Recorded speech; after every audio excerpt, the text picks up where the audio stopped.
Welcome to Public Forum, a community outreach program produced at North Idaho College on the shores of Lake Coeur d'Alene. Featuring guests from around the globe addressing a wide variety of subjects, Public Forum serves to educate and enlighten. Please join host and moderator, political scientist Tony Stewart, in welcoming today's guest.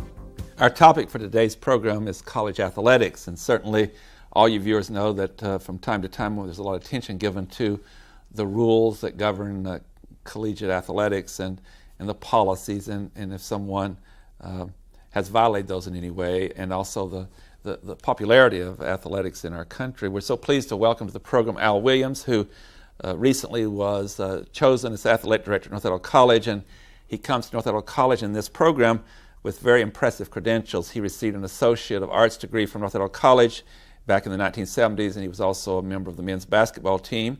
His BS degree is in business management from the University of Idaho, and he holds an MBA from the University of Phoenix. He, before coming to North Idaho College, was at the University of Denver, where he was assistant men's basketball coach. Prior to that, he was vice president of administration and finance for the Dolbauer and Company, which is an international mining corporation.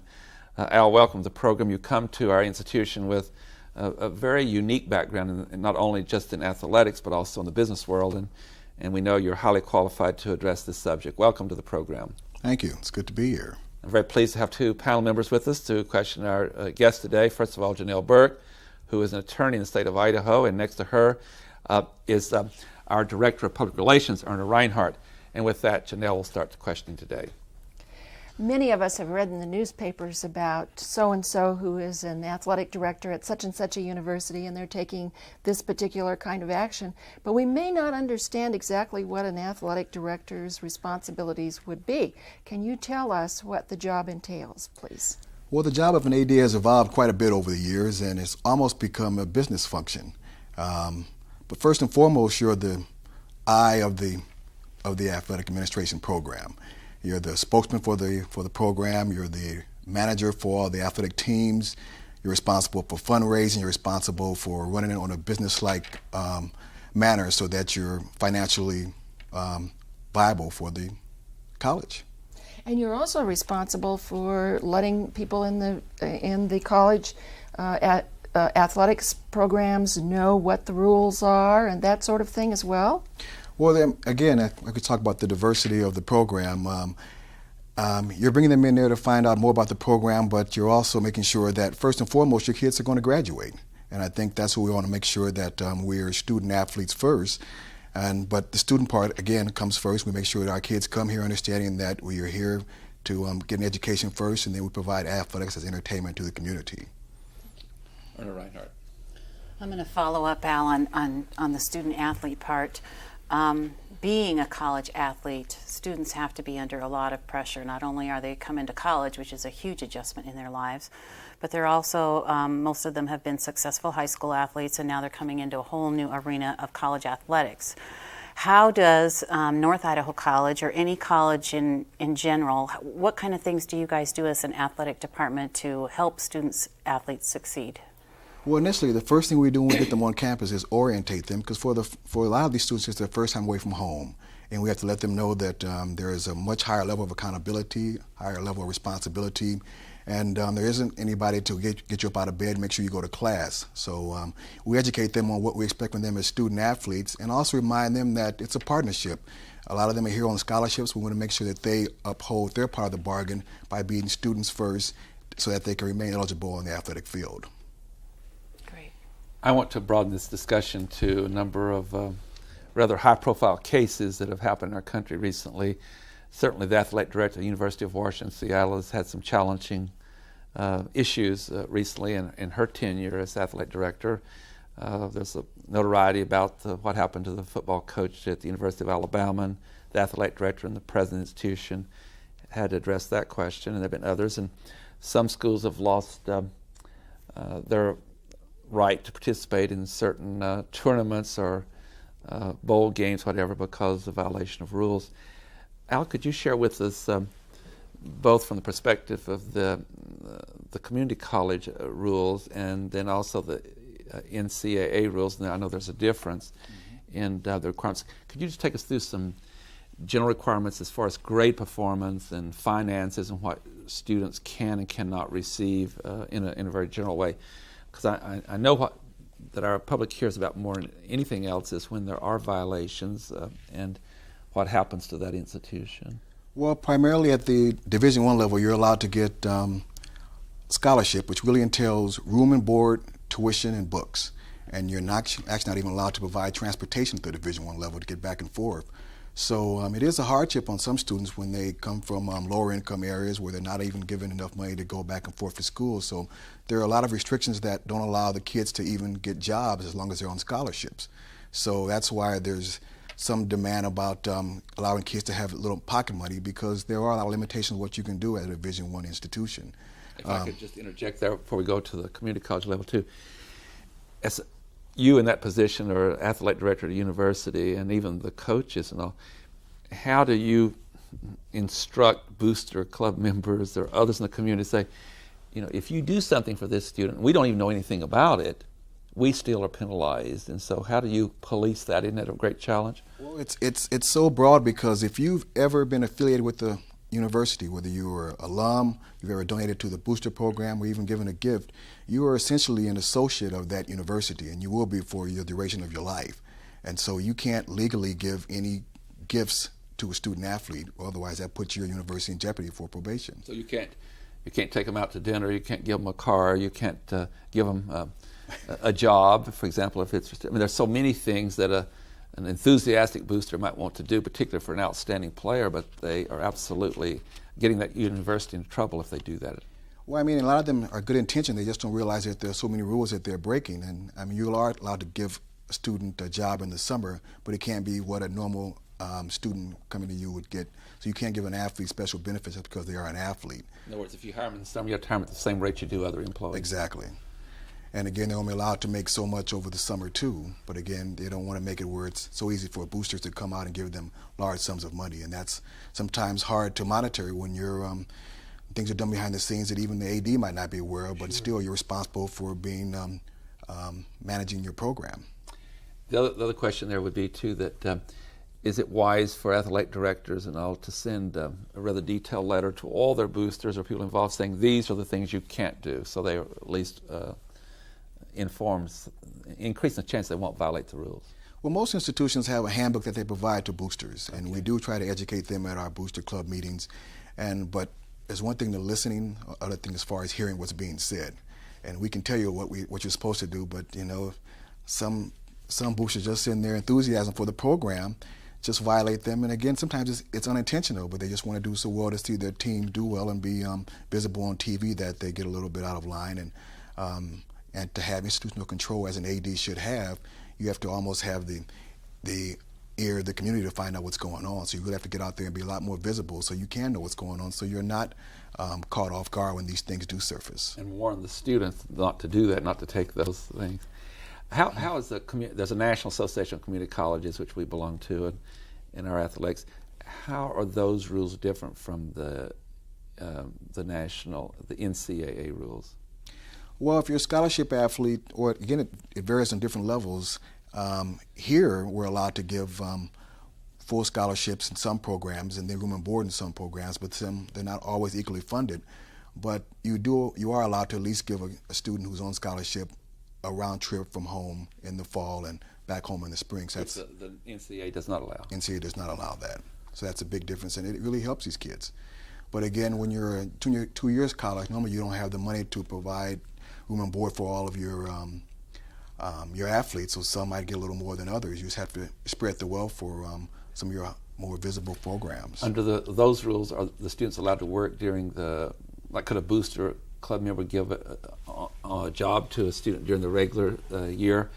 Again, at the same rate they're employing other maybe young people, or is that not allowed? No, when you're a scholarship athlete, you're not allowed to work. And again, that's that restriction that, there's some situations, Tony, where it's almost advantageous to not accept a scholarship if you can get financial aid. And then you would be qualified to do those things. Then you're qualified to get work study, but things you have to educate your students on to find out really what's best for them. Sometimes we think the glamour of getting a scholarship, and you think, that's the best way to go. And it really always, when you put pen to paper and decide that I can get a lot more if I just accept my financial aid package. Thank you. Janelle Burke. I want to shift a little bit to another subject, and that is attending athletic events.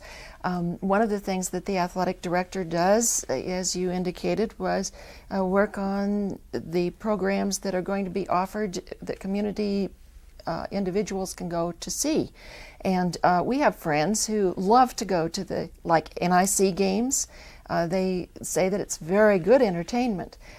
So tell us a little bit about how you put together a program that is something that people would want to come and see, and also how people can go about participating if they want to be spectators at these events. Well, I think as ADs, we have to really understand that we are competing for the entertainment dollar. And you're not just coming here because you're living in the community. You have to come here expecting to get a good product on the court or on the wrestling mat per se, and you have to almost keep them entertained at halftime as well, because you have an option of going to the movies or things that are alternative that cost similar prices. And if you aren't putting a competitive team out there, they're not going to come. And the bottom line is you want to make sure that you receive revenue from the gate, concessions. Your students play better when you have a crowd, and so it's kind of a whole gamut you go through to make sure that we do our part to entertain them so they keep continually coming back and tell their friends that it was a good time when they came down there. So that's the whole idea, was to make it be a festive environment so that when they do come, we make sure that the price is right. We compete at a high level. We promote ourselves professionally. We are ambassadors of our school when we do show up on the court, and that after the ball game we like to interact with the crowd and sign autographs and make sure the kids have a good time when they're there too. Now, I think that probably you can get tickets by calling athletic departments, probably going online. You can find out something about how to get tickets. What are the ways people can get tickets to their local events? Well, again, we try to get posters all over town so people know when our games are scheduled, first of all. And then we have our website that tells all our home schedules, and our ticket prices are on there. But primarily in a town this size, a lot of it's word of mouth, getting to come down here and finding out when the ball games are being played. And with a strong booster club, the word gets out a lot quicker than the coaches and the ADs trying to go out there and make sure people know when the games are. And if our posters are plastered all over town and we're winning and we're getting newspaper coverage, that does a lot for visibility for your program. And people should not forget the less important sports in favor of the important sports. Is that correct? The minor sports, so to speak. We don't call them minor sports. We call them non-revenue sports. Okay. But like we have a tremendous soccer program, we have a tremendous softball program, and they're not always highly visible because they're not always covered that high in the newspaper. But again, they're athletes that compete just as hard. They're out there working hard. They're sharing their social life to compete and practice, and we want to make sure we support them too. So it's a little more difficult because people normally come to inside arenas, and that's not where these venues are played. Erna Reinhardt. I'm going to go in a little bit different direction, Alan, talk a little bit about the financial part of it, and tell us a little bit about how important it is for the Booster Club, what role a Booster Club plays in an athletic department and an athletic program, as well as I know you have been going out working really hard in your first few months here at NIC to go get corporate sponsorships. How important is that in this time and days when revenues are tight and budgets are tight? Well, you hit a key point, because there are always going to be cuts. There are cuts across the state, and that usually happens where what is perceived to be extracurricular activities usually get cut first, and that's usually sports or the fine arts. And so there aren't many programs around here that are fully funded by a university. And that's why you end up having programs that get cut, because the school can't support them. If you don't have exterior resources to bring in revenue, like corporate sponsorship or private donations or a strong booster club, you end up cutting programs, which really affects your overall visibility for the school, and your kids aren't getting scholarships. And we really have to get out and be more visible, and that's why you're competing for dollars. But if you have a strong booster club, they can go a lot further to bring in people to support than we can as individuals. And again, we have to make sure that they appreciate when they do come on board, and that we continually to get them to donate to your program. And that's a matter of making them feel appreciated, making sure that their dollars they provide for their marketing resources give them some turnaround or fair play for what they're contributing. So, it's unbelievable every year when there are cuts that we're still supposed to maintain our programs, but our dollars from the universities get cut back. And so as the economy woes go on, then we're usually affected too, because a lot of our dollars are just donated dollars. So we have to make sure that we're giving them a fair bang for their buck if they're spending marketing dollars on our programs, that they feel that we're a good buy for their dollars. I think it's important too that people understand that within a Booster Club membership there are all different kinds of ranges of membership, different levels of membership. There's a basic membership, and then it goes all the way up to the corporate sponsorship level. And maybe just inform the viewers about it. I think at the corporate level it can be a win-win for those corporations because they're getting exposure through advertising and signage and those kinds of things. We just tell a little bit about the different levels of Booster Club membership and what corporations might get out of their membership. Well, again, when you look at a major company like, say, a Dollar Rent-A-Car or even the Coeur d'Alene Resort, they already have money that's targeted for marketing. And what they have to make a decision on what's the best use of their marketing dollars. And so if they can get a large crowd in your arena to come out, they realize that's a lot of visibility for their programs. And you see their signs in the building and they're well lit, and they show they're a sponsor, and it also makes them feel good because they're also they're supporting student athletes, and that's what they really want to do too. But again, they could use their dollars anywhere for marketing. It could be used for radio sponsorship or TV sponsors, but we're saying we're a good buy too at our college. Come by and put signage in our building, put ads in our programs, give donated dollars to our student athletes. And we have to really sell them what we're doing. And if you have a positive image in your community, then they're willing to support that. But nobody wants to be associated with a program that has scandals in the media, they're not graduating kids, and we're not really winning on the courts either, or in the fields. Great. I just have to move into a very controversial area, and Al, I know you're willing to go that road with me on the national level. There's when you get to the major universities in our country and the NCAA, we're not talking small dollars. There's tremendous television revenue for covering certain, particularly in the area of football and basketball. All this happens too. And one of the controversies, in fact, Congress is getting involved in this as we tape the program. We have certain conferences in the United States that qualify automatically for their top teams to be in the major bowls. Other conferences are left out of this. One of them is the conference in which the 3 universities in Utah are involved in. And so Senator Hatch from Utah has expressed this concern. I'll be on the Senate floor, and the Attorney General of Utah has written a letter to the Attorney General of New York, and the Attorney General of New York is heading the particular committee that addresses these questions. In fact, they're contending that maybe it is a violation of federal law under the we have the Sherman Antitrust Act and the Clayton Act and others. So that's a long introduction, but what road are we going down when we're talking millions and millions of dollars, and some are excluded from even competing in that? And I know some schools are, they're much stronger than other schools, or some conferences stronger than others, but how do we deal with that, even with government getting involved in that issue? Well, that's a major source of, or a sore point for a lot of these universities that can't get into this network of high-powered universities, almost like it's an exclusive club. I mean, you have to almost have a perfect record to be included in some of these bowl games. When you talk about the lucrative financial returns, it's tough for a school to sit back and say, I wish I was over here, when their educational requirements are the same to get in, their tuition is similar, they're state institutions, yet they're still excluded because they're not part of a power conference. And it's a real sore subject because you can be 10-0 and still not get into some of these bowl games. And universities are to the point where they're ready to sue to be included in this university, into this exclusive BCS series. So when certain schools, year after year, that are outstanding schools in athletics, go to those bowls and they get millions and millions of dollars, therefore that makes their program stronger. And these other schools, it's kind of like catch-22. Since they don't get in, they never have the same dollars to recruit, or some of the outstanding players want to go where they're going to compete in those particular bowls. So, but let me turn that around just a minute to say that but it is correct to say, I think, that some conferences or some teams choose a much stronger schedule. And so if they're 9-2 or 8-2 or whatever, and someone else is 10-0, but yet their schedule is so much tougher. How do you accommodate both of these, where there's lots of money involved, but also if you bring those schools in, do you say you have to play a tougher schedule?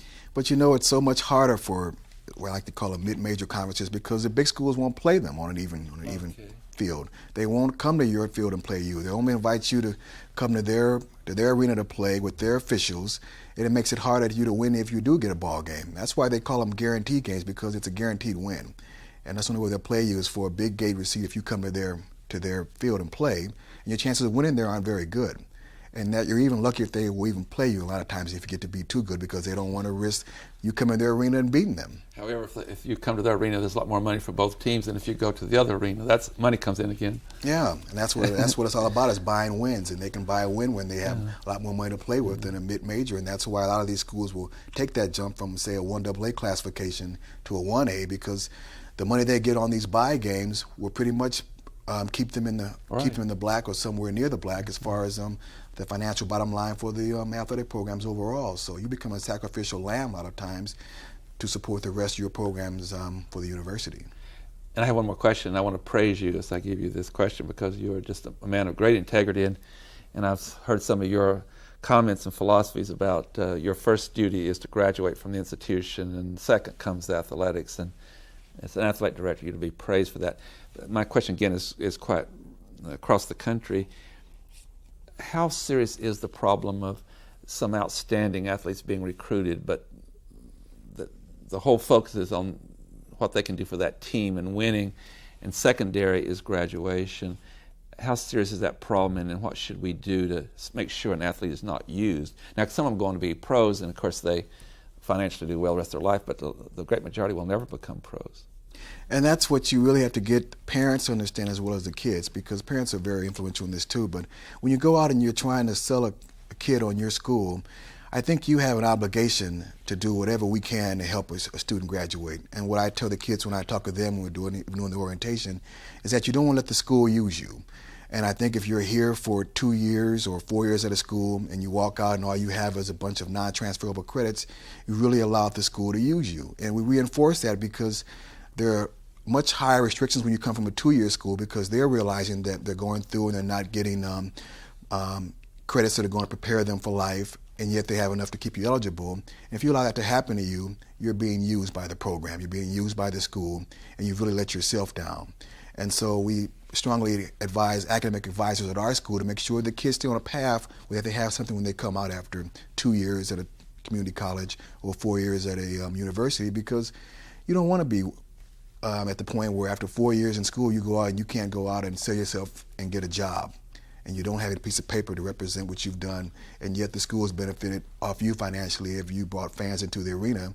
So it's a win for them, and you walk away with nothing. What do you have to show for it except a lot of ill will and hard feelings? And the coaches have an obligation to help you succeed in life, because we are coaching and mentoring kids. And with your great philosophy as an athletic director, athletic directors around the country can use their influence and philosophy to the coaches to make sure that that is corrected where there's a problem. Well, you really have to, but again, it starts with your coaches, because they're the ones that influence your kids directly. And just like a coach will, just like a student will respect a coach when he tells you to come to practice and be on time, you can have that influence on them to say go to classroom, and that's a mandate on your time as well. And it's not an optional, and you do become reprimanded when you don't do the things that are going to help you succeed. And you don't allow them to slide by as long as they're eligible, because you want them to be successful, and you want them to go out and be spokesmen for your program when they do leave, and you want to have a graduation rate that's respectable, and you don't want to have students never have good things to say or go out and not represent you well when they leave you. The coach, the football coach at Penn State University, is a great model. He's had a great record with his athletes graduating and all that, and he still had a strong program over the years.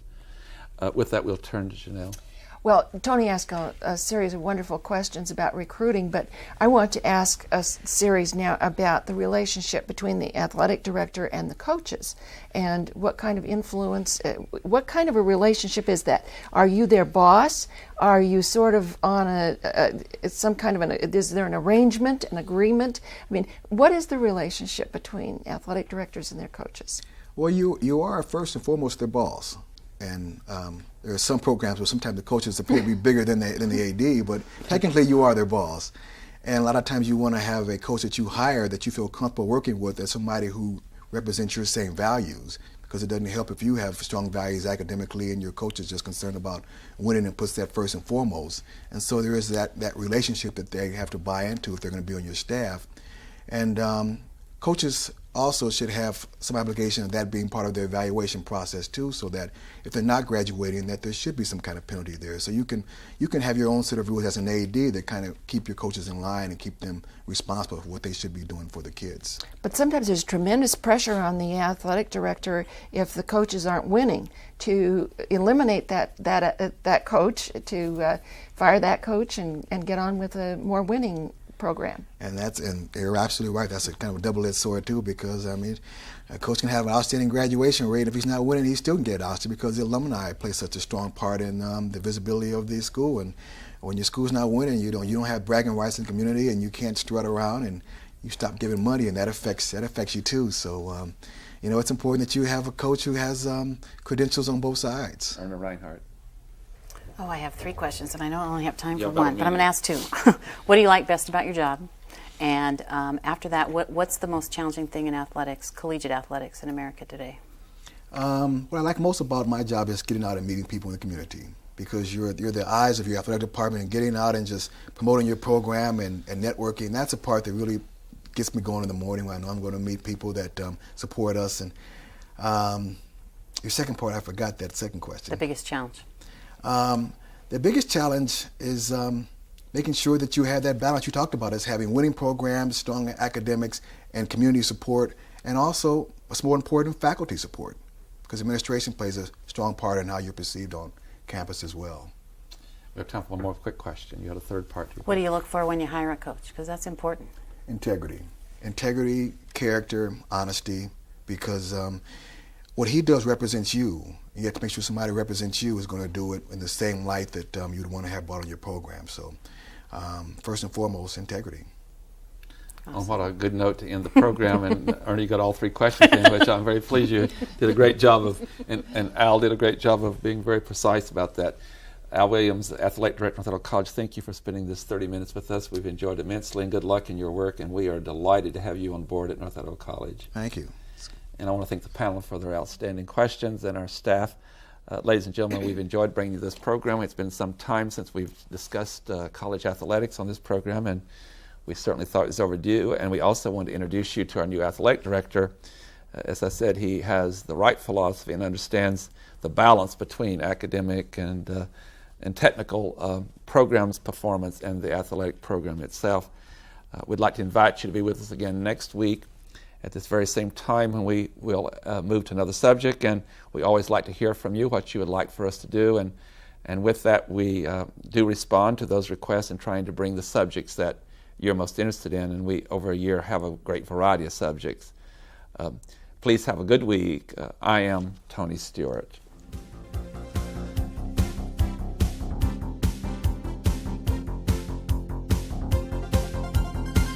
Recorded on the campus of North Idaho College, Public Forum is the longest-running in-house college production on PBS. Each episode is pre-recorded live and is an educational outreach from North Idaho College. Please join us at this same time next week for another edition of Public Forum on this public television station.